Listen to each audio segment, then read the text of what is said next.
Good morning and hello. Today I'm going to talk about the Fallout 4 mod Iceberg. That's right. The Fallout 4 mod Iceberg. So I've got a lot of questions on my recent videos about what mods I use in Fallout. And so I decided to make this iceberg that explains my mod list. At the top of the iceberg, you have mods that are very similar to vanilla Fallout 4. Pure vanilla. Sweeteners. That's a 10. And as you go deeper and deeper into the iceberg, things get farther and farther away from the vanilla game.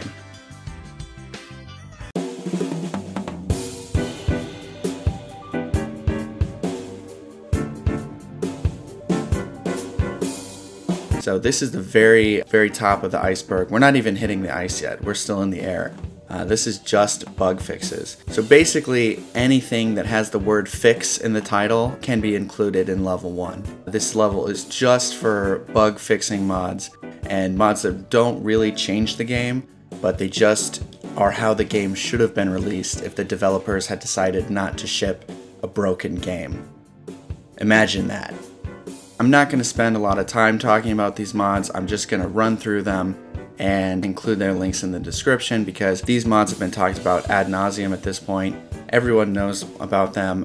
They're basically staples for any load order, and they're just needed to make the game run. First is the Unofficial Fallout 4 patch. Next is the Boston FPS Fix, High FPS Physics Fix, Faraway Area Reform, Bullet Count and Reload, Idiot Savant Level 3 Fix, Elevator Buttons Fix, Crafting Highlight Fix, Faster Workshop, Faster Terminal Displays. Those are all the level 1 mods that I have in my game.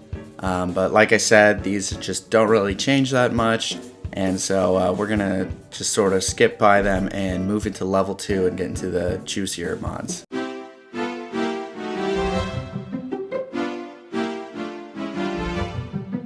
Alright, level 2 of the iceberg, game enhancing mods. First one, probably the best mod on all of the Nexus, is the extended dialogue interface. The fact that this is not in the base game is so stupid. Using the base game's dialogue system is like throwing a dart at a map blindfolded. There's no way to know what your character's really gonna say. You can choose the sarcastic option along different dialogue lines, and at certain points it's a positive thing, and other points like your character will literally tell someone to go F themselves. And there's no indication of what it's going to be. Use the base game system if you're a crazy person.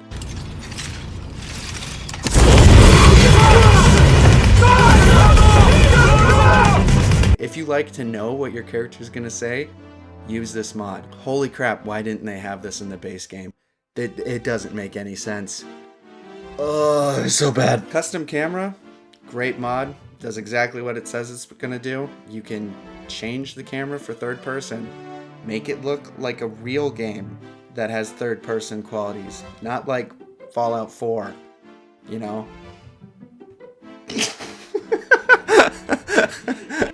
Okay, working visible weapons. This is a mod I found recently, and I love it. Not being able to see your weapon on your back is a problem. And most people solve that problem with the classic holstered weapons mod, which is good, but it only shows the weapon that you have equipped. This mod shows every weapon in your inventory, basically. I think it has a limit. It can be like up to 7 weapons, but if you have a minigun and 2 rifles, you'll see all 3 of those things on your back. This mod, really, really good. It's just super immersive, and it's one of my favorites. High resolution texture pack. Enough said. See-through scopes. Another one where everyone has talked about it ad nauseum, so you won't hear any more from me. But if you don't like this mod, you should be locked up in a mental institution because you are a crazy person. Tactical reload. Great mod. Reloading a weapon before emptying the magazine results in having a bullet in the chamber, and it's just realistic. Okay, this next one is another personal favorite. Everybody's best friend. Having a dog in a video game is almost as good as having a dog in real life. It's just always a joy. I don't think that there's any video game that is made worse off by having a dog in it. The problem with Fallout 4 is you don't get to have enough of your dog. This mod fixes that. You can have your dog come with you on missions with other people. Why didn't they have this in the game? Why? Why does Bethesda hate dogs? Kill tips and hit sound. This one's not that important. It's fun, I guess. What the?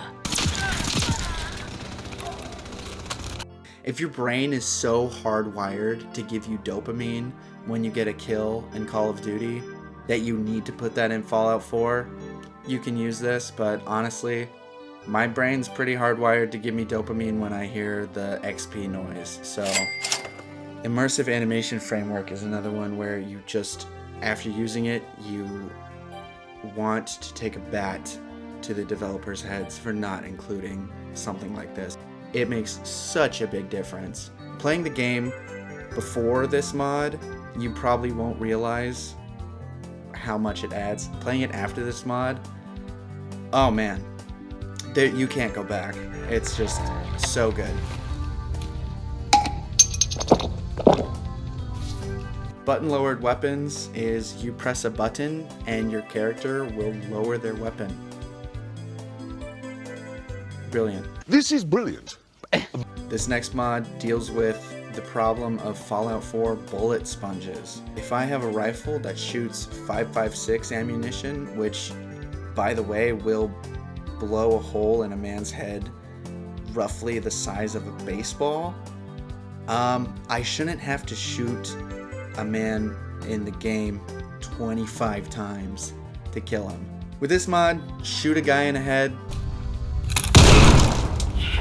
We'll be taking that. Head is gone. And that is real. Moving on. Oh man, Quicktrade. This is another great mod.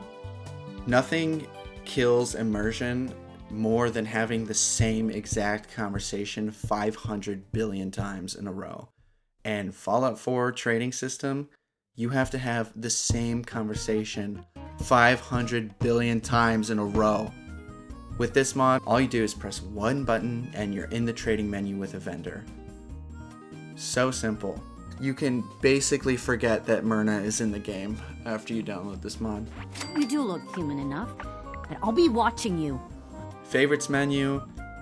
All this one does is import the beloved GTA favorites wheel into the game, which works so much better than the little cross thing. First person running and swimming animations are just like the immersive animation framework, where before you have it, you don't really notice it. After you have it, if you were to take it away, you would notice it immediately. They improve the game a lot. When you run, you see your character's hands, and when you swim, you see your character's hands. And honestly, it's great, because I like to see my character's hands. See.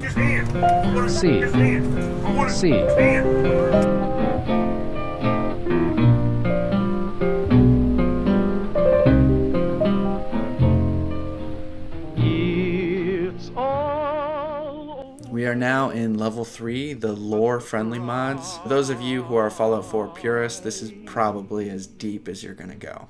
Up first is a faction housing overhaul. In the base game, the faction housing is just garbage, and this makes it better.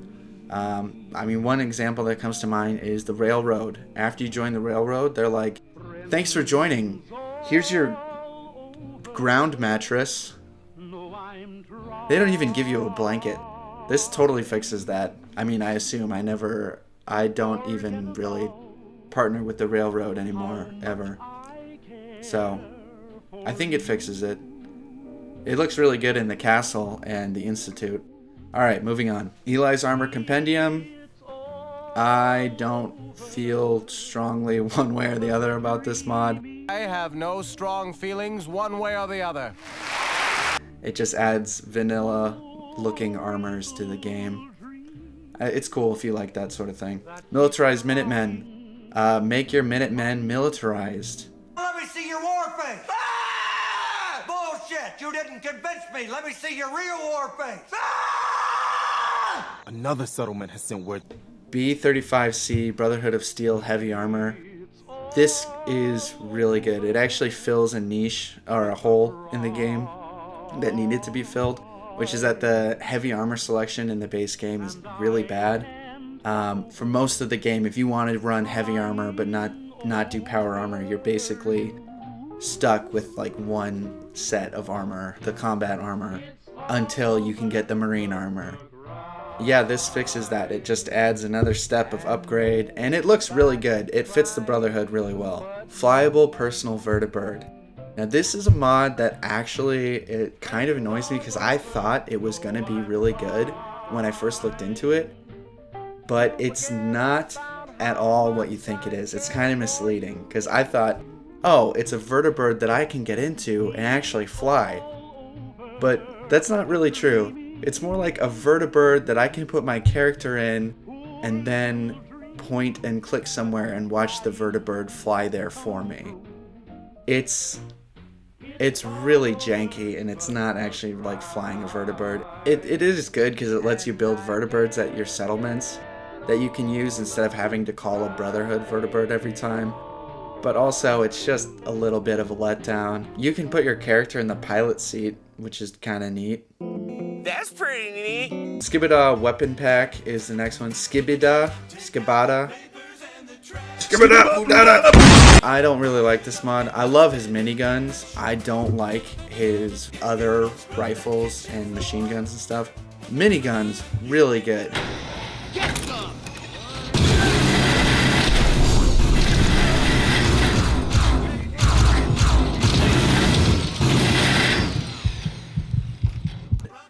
Mwah, 10 out of 10. Everything else is like a 4. Honestly, I probably should have just gotten the minigun weapon pack. But if you like vanilla Fallout 4, you will like these guns because they all look just as bad as the vanilla ones. Tell them I hate them. China Lake and Holorifle. Okay, China Lake, so good.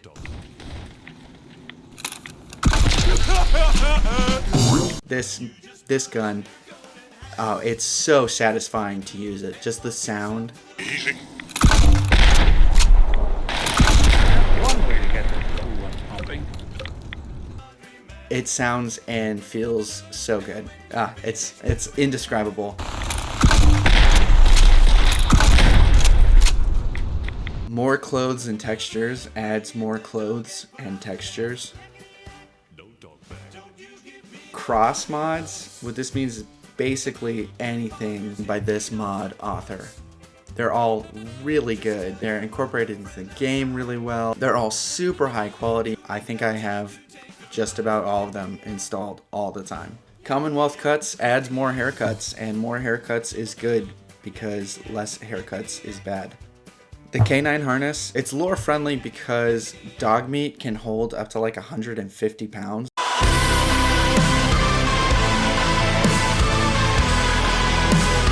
That doesn't make any sense at all for a German Shepherd to be holding that amount of gear just in his fur somewhere.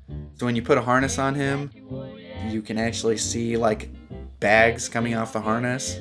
It just makes it more believable that he's actually lugging some gear for you. So I like this mod.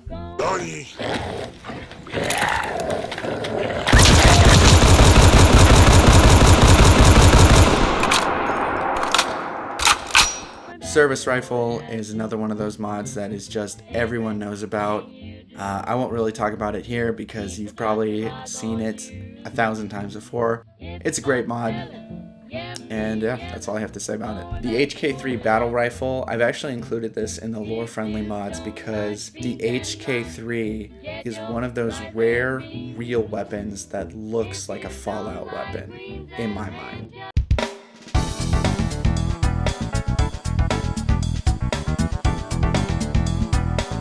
Right, now we are in level 4. These are the non-lore friendly mods, and this is where I think it really starts to get fun. The first one I'm going to talk about is Combined Arms. This is a great mod pack. It just adds a lot of weapons to the game.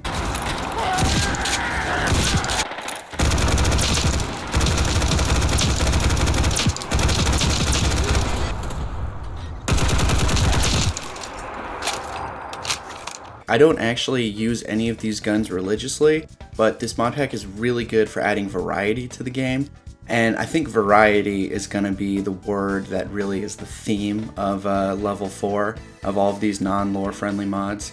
Most of them are just about adding different weapons into the game, even if you're not going to use them. It just makes the game more realistic and it makes it feel more like an actual post-apocalyptic wasteland. The M203 actually is not as fun as the China Lake. The M203 is the modern grenade launcher, and it is fun to use. It's also really powerful, but the China Lake, it's just built different. But, you know, like I said, variety is fun, so I have the M203 in here as well. Okay, M84 Flashbangs. These are super fun. I didn't know how fun these would be when I first installed them, but they totally changed the game. It makes clearing a raider base like a completely different animal. The animations of the raiders being stunned, and also you can stun yourself. It's just a lot of fun. It makes you have to think tactically about taking out locations, and man, it's a good time. The RPG-7 adds an RPG-7 to your game.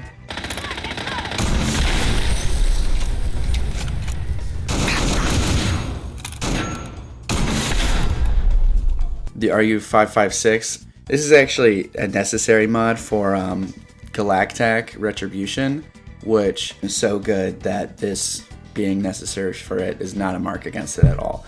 And it is a good gun. I actually do like the sounds of this rifle a lot. It's more of like a starting assault rifle that you will move out of as you get more powerful guns, at least in the way my game works. The Kriss Vector. If you've ever seen this gun in real life, it's absurd. It looks like something from the future.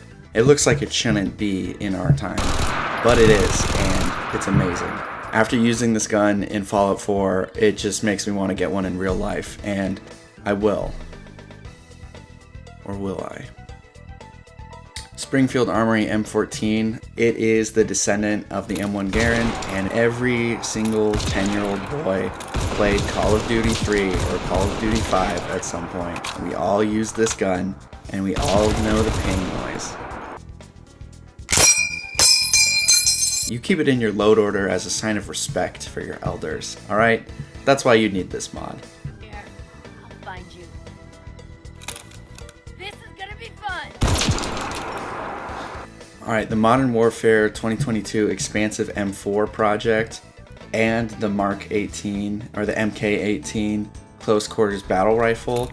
These are probably the two assault rifle mods that I like the most. I usually find myself switching between one of these two guns in the late game, just because I like the variety of having both of them, and they both have such good sound design, and the animations are great, and can't go wrong with these. The Trauma Team mod is actually an outfit from Cyberpunk 2077, which I have not played, and I don't know anything about the story of that game, but I do know that these outfits look amazing. I love armor that makes my character look bulkier. I like to be a big muscled meathead in the wasteland. I just think that feels right. So anything that makes my character look like a tank, I love. So I really like how thick these armors are. And then I also think that they're very unique in that they have sort of the medical, personal protective equipment aspect to them, with sort of the green latex. They just look clean. They look like a sort of disease control, anti-zombie personnel type thing. Again, I don't know anything about Cyberpunk 2077, but these armors look really good. They're super overpowered, but I like them. The XM 2010 is my favorite sniper rifle out of all the Fallout 4 mods.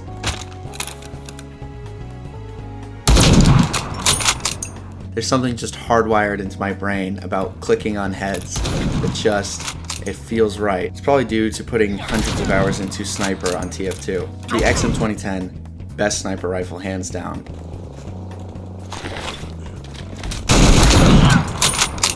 The AR-15 is an interesting modern laser rifle type mod. I replaced the traditional laser rifle in Fallout 4 with this, and it makes the Brotherhood and the Institute just look better. The Glock 19 is one of the most popular sidearms in all of the world, and it is also one of the most popular sidearms in Fallout 4. Rakshasa Armory. So this adds the Rakshasa armors from Halo into Fallout 4, and if you think that's absolutely ridiculous, you're right, but I don't care because I love them.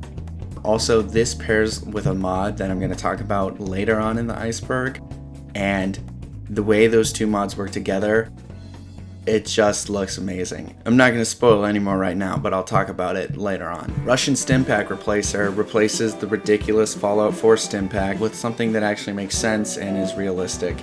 Now it just looks like a morphine shot that you give yourself, which would actually help you continue fighting and push through pain. SIG MCX is a very powerful battle rifle. I like it, and that's why it is here. Infinite Armory. This is the same thing as Rakshasa Armory, just different armors. And like Rakshasa Armory, this also pairs with another mod later on, so I'll talk about it then. Heckler & Koch MP7. I don't think I need to explain myself there. Well, I like guns, I like the way they look. Russian Assault Pack. I actually don't really use these weapons either, but just having them in the game, having raiders use these weapons especially, it just adds diversity and makes the game realistic. So the Talos Exoskeleton is actually a mod that I picked up recently, and I pair this with armor from another mod that I'm going to talk about later. But I actually had to edit this mod. In the mod, there's an exoskeleton frame that doesn't have any armor. It's just the frame, and it's supposed to be like a power armor replacement. But you can't wear other armor with it, and I didn't like that, so I actually downloaded Fallout 4 Edit and I changed it so that now I can wear all my armor pieces with the exoskeleton, and I think it looks great. Hey everyone, this video is getting pretty long, so I'm gonna cut it here. Keep an eye out for part 2, which should come out sometime next week. If you enjoyed, please like, comment, and subscribe, and I will see you all later.